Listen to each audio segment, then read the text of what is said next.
safer by the sea. But I have, well, I've been approached by Peter Peacock.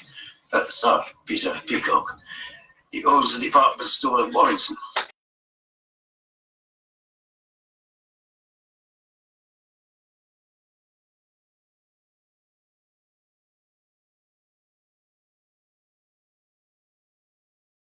You came here to help, man, not...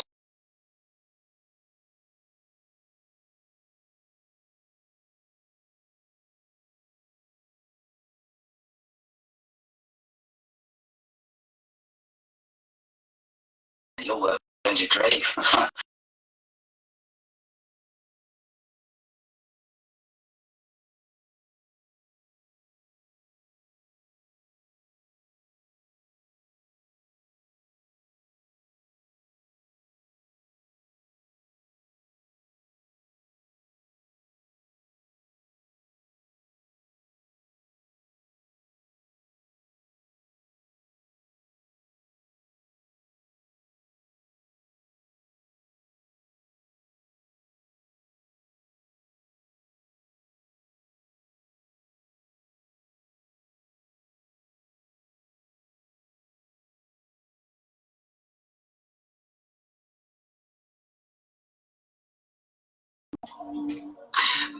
Back then, you showed me the past and your present, and so on.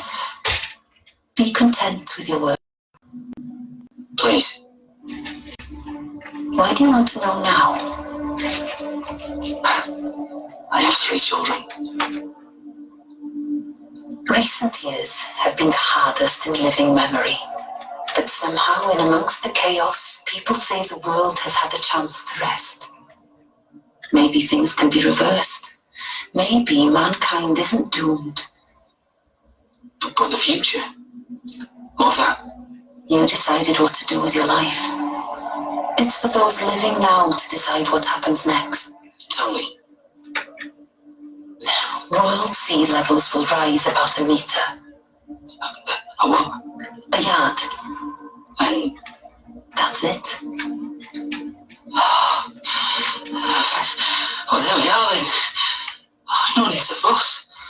Oh, God, all those sleepless nights, worrying about storms and people being destitute. I should have known that by the 21st century these things would have been sorted. The 21st century is a catastrophe. A yard? George. I thought I were the cause of people being washed out of their homes, but a yard? That's nothing. Let me show you what a metre will do.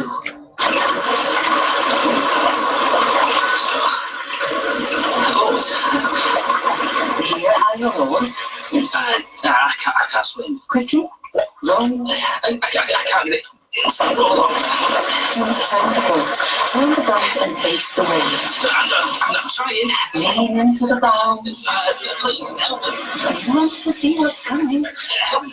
I can't. You must face it. But you control my dreams. But not the future. Try. Oh, dear Lord, our Heavenly Father. Lean into the waves. The boat will climb.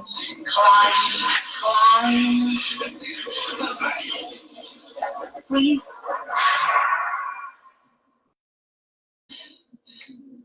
Everything's frozen. Please. This place, Fairborn, is humanity at its best. A place of peace and civilization. A triumph over the elements. What is man going to do to protect it? I can only hold the water back for so long. Look around you. People are leaving. Packing and running. No time to pack when this wave falls. Running from home. Losing their home. Moving to higher ground. Half-filled suitcases. People will get left behind. 200 million people. A woman is carrying her mother. An old man's fallen. A child is trying to get to the boat. Green ribbons in her hair. Like my little one. She won't make it. How do you know? I am the earth. Save her. Save her. Go back! Get back! Stop this! Stop this! I can't.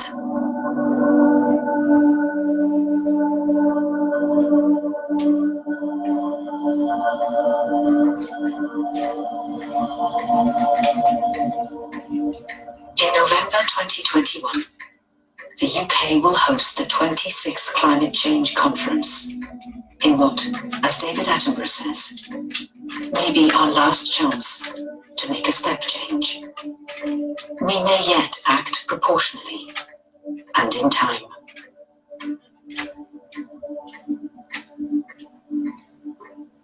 In the mountain, far above us,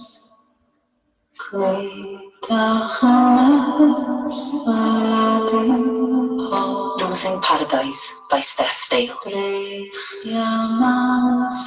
George was Kieran Knowles. McDougall was John Dougal. Cite was Sean.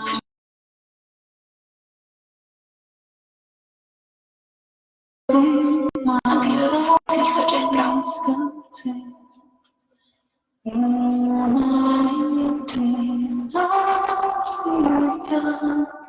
A BBC Cymru Wales production, directed by James Robinson.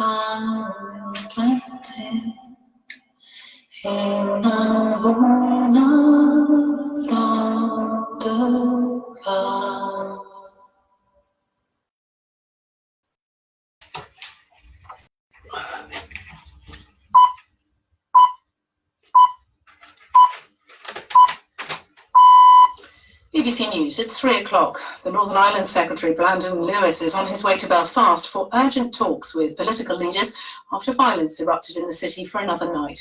A senior police officer said the rioting was on a scale not seen in Northern Ireland in recent years. He said they were investigating whether there was any parliamentary involvement, given the level of pre-planning and orchestration. In a statement, Mr Lewis urged all communities to work together to resolve differences through dialogue. The Labour leader Sir Keir Starmer has called on Boris Johnson to intervene. Everybody with responsibility in and for Northern Ireland needs to condemn the violence in no uncertain terms. I think the Prime Minister needs to convene all party talks. This is about leadership, and the Prime Minister can't be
governments.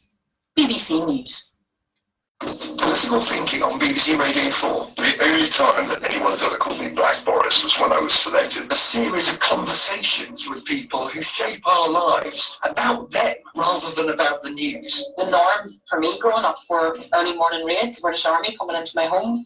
I think people in public life are often frustrated that they only show a two-dimensional side to themselves. They often relish the chance to show who they really are. You know, Nick, there are a lot of my colleagues that think this constituency is totally wasted on me. Political Thinking with me, Nick Robinson, continues on Saturday afternoon at 5:30 on Radio 4 and BBC Sounds. Back to this afternoon on Radio 4, and in half an hour we journey to Moscow in today's book club with the American writer Emo Tolles discussing his best-selling novel A Gentleman in Moscow. But first on Radio 4, Open Country, Fiona Mackenzie takes a trip through the history, music and folklore of her island home, Canna, on the west coast of Scotland.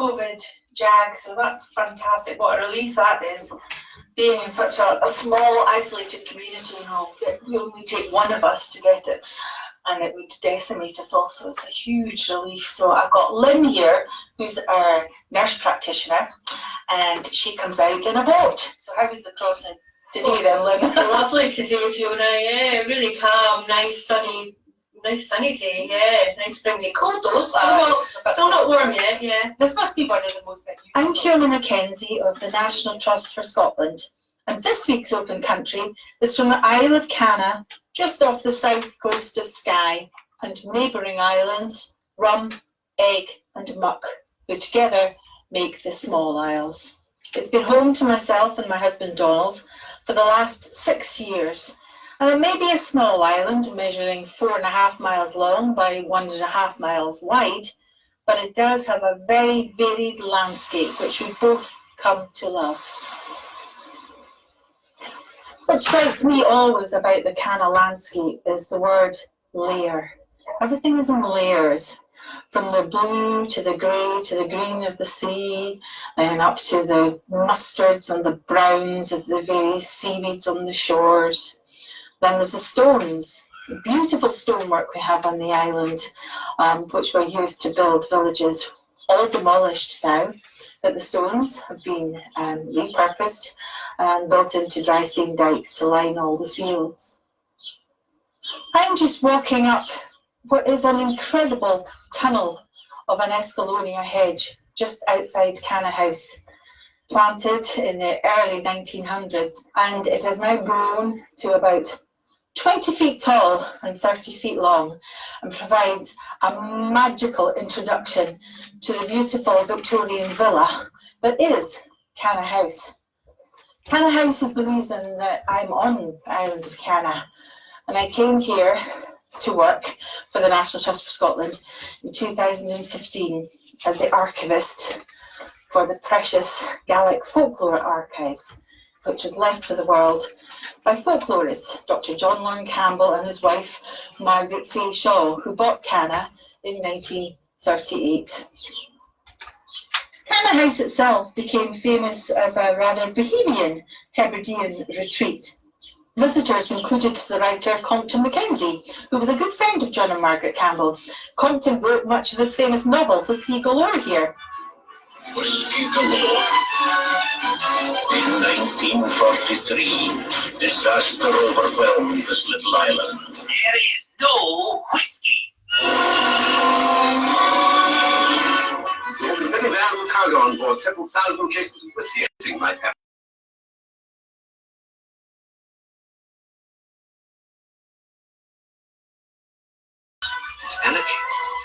And in fact, we have the typewriter.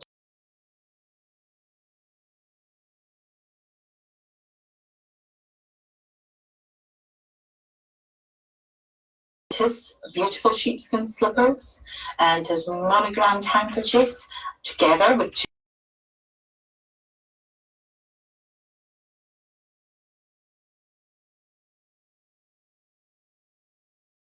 one other famous visitors.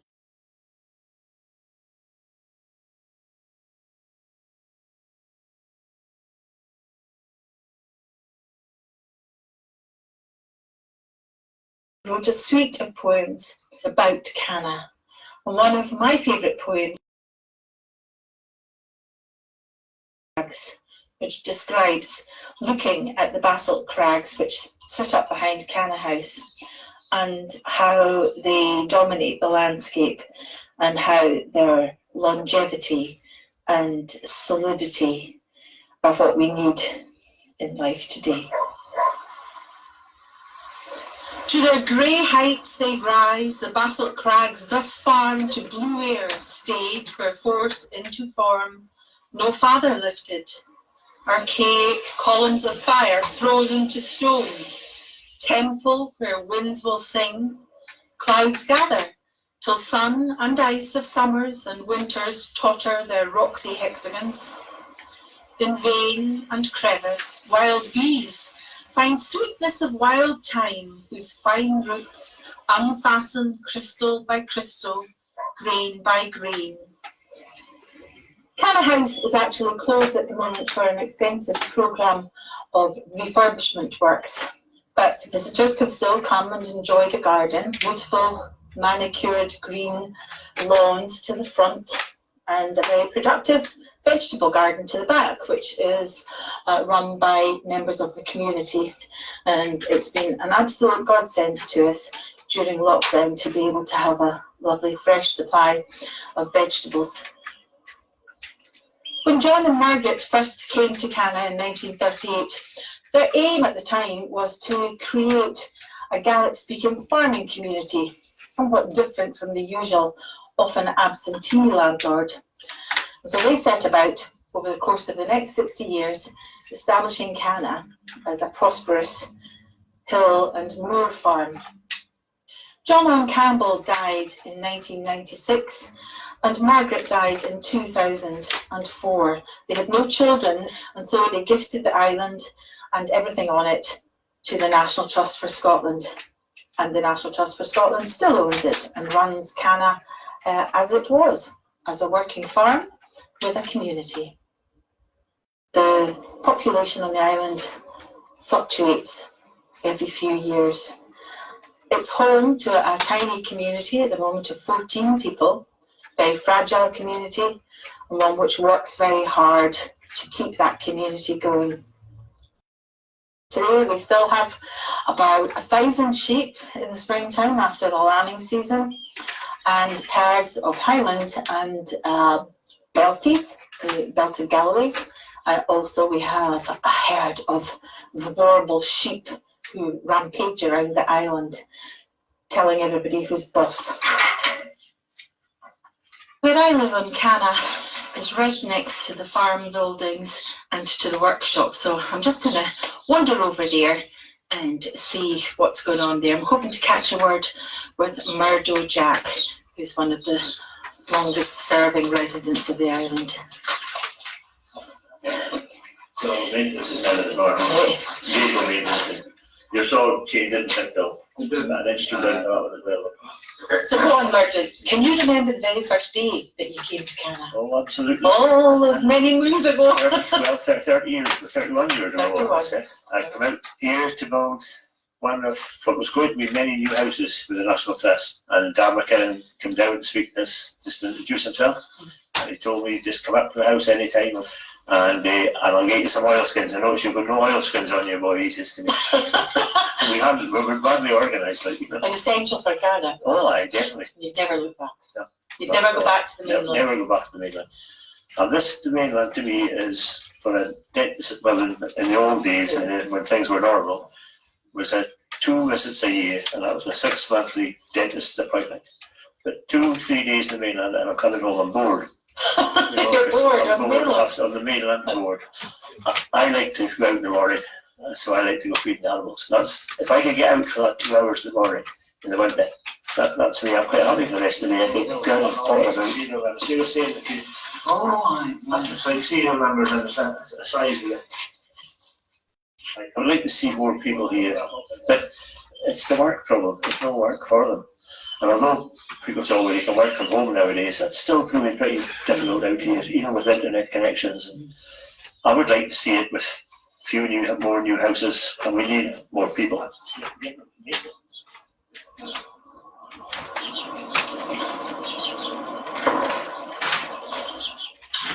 I'm standing in the little St. Columba's chapel.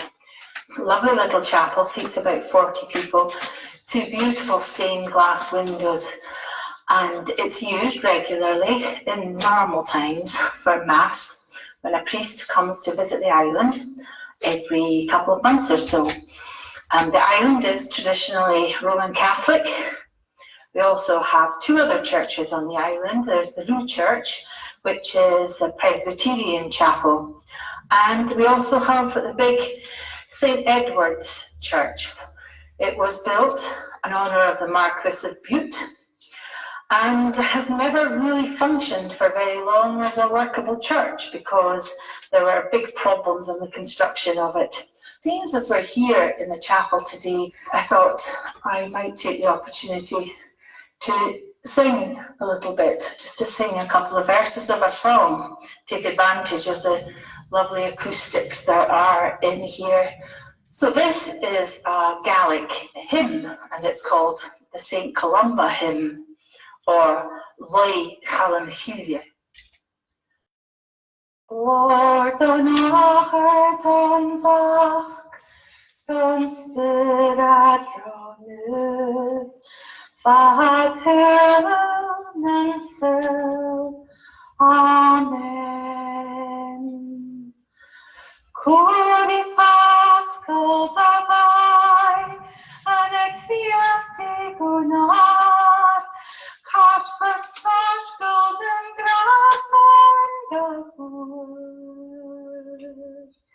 Skia Gretchen Garchian, Volivan Mariam, Quiet Sperata, Gia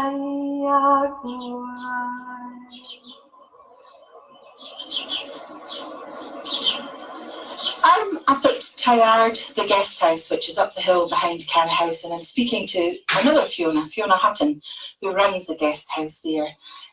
Fiona, tell me, what was it that brought you to Cara in the very first place? The main focus was moving to an island, so the guest house provided the opportunity, and got me here. So. And how did you find out about the opportunity in the first place? The wonders of Facebook. Somebody shared a post, and the rest is history. It must be a real challenge at times. It must be quite different to running a guest house on the mainland. I mean, what have you found the main challenges that there have been? Logistics. There's obviously a ferry involved, so and it doesn't come every day, so you have to be well prepared. And that has been a steep learning curve, a very quick learning curve for me. So just things you have to be aware of. You have to stock up. And this last year must have been really quite difficult for you with COVID and the lack of visitors to the island. How have you coped with that? Initially, during the summer, it was actually quite nice. We had the islands ourselves, which is unheard of. So we got to enjoy the island for a change, which was nice. But there's obviously the downsides as well. So I've had no income since October 2019. So that's been a bit challenging. Now, in normal times, then, what kind of people do you think come here? There's walkers, birders, people who like wildlife, ecology, archaeology, geology, history. So a lot of people who are interested in the Campbells, the previous owners, they like to come and see what's what and if his legacy is still living on. But we get families as well. It's a different kind of tourist, I think. They have to make the effort to come here, and they've usually done their research before they come here, so they kind of know what they're coming to. How do you cope with the isolation? I'm quite a good hermit, so it doesn't bother me too much. The wonders of Zoom and social media, it's been a lifesaver actually. I've been able to join my yoga class again back on the mainland, which I had to give up when I moved here, so that's been quite good. So you'll be looking forward to welcoming visitors back once they're able to get here? Oh, definitely, yeah. It's been a long, long quiet haul, and the house definitely needs people in it.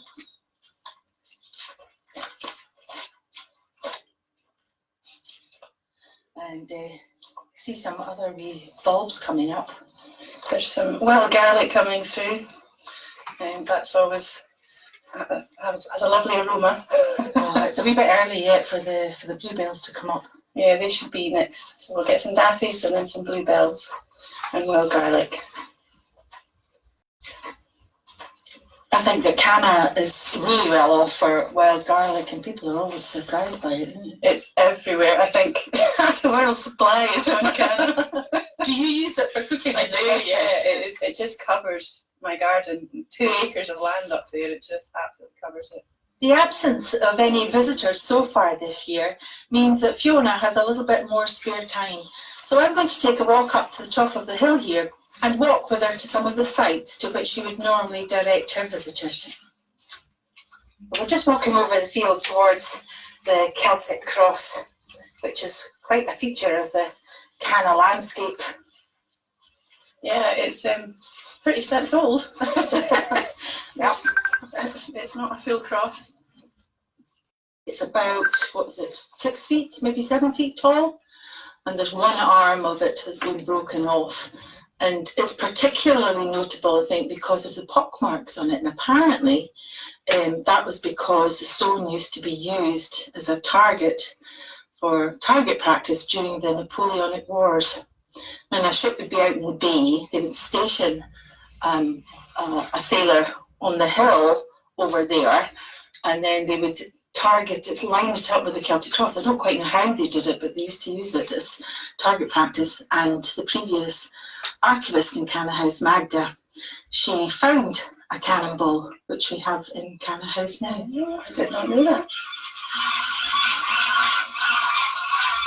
So we're up at the top of the wee hill, and we're just standing right next to the punishment stone.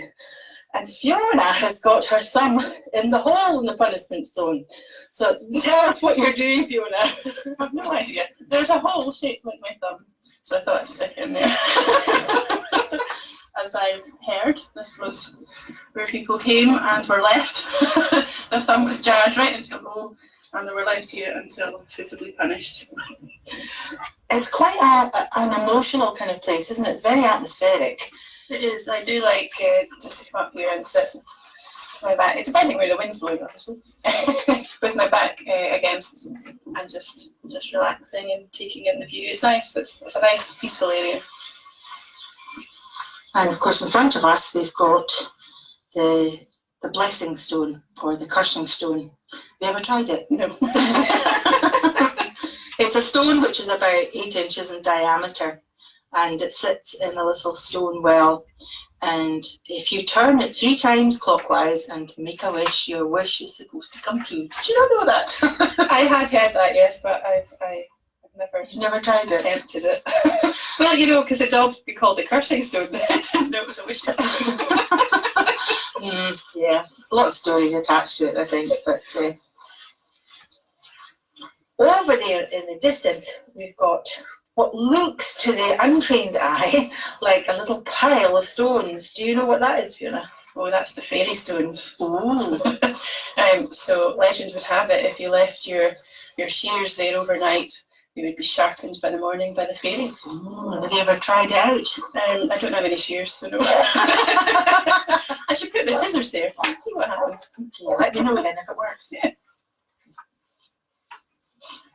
So we're just walking down the hill to the little graveyard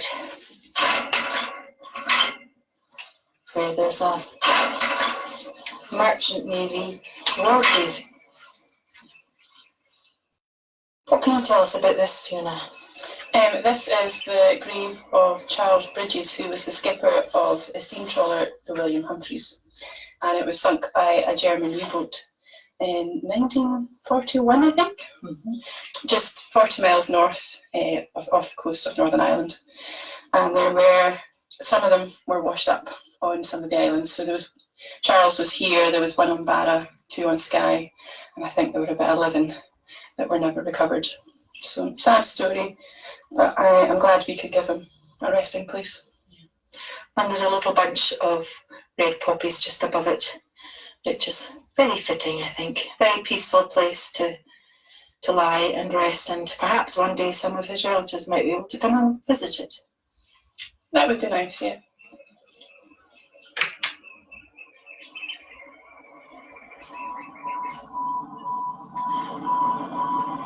We don't go by the clocks here on Canna, we go by the boat calendar and whether it's a boat day or not. And today is a boat day. I'm down at the pier here with Donald Mackenzie, who's the harbour master and also happens to be my husband. Now, can you remember way back in the mists of time what it was that originally attracted you to the idea of being the harbour master? I fell into it by accident, really. I'd always liked mucking around with boats when I was younger. And then I ended up on the island following my good wife, who came to be the archivist. And after I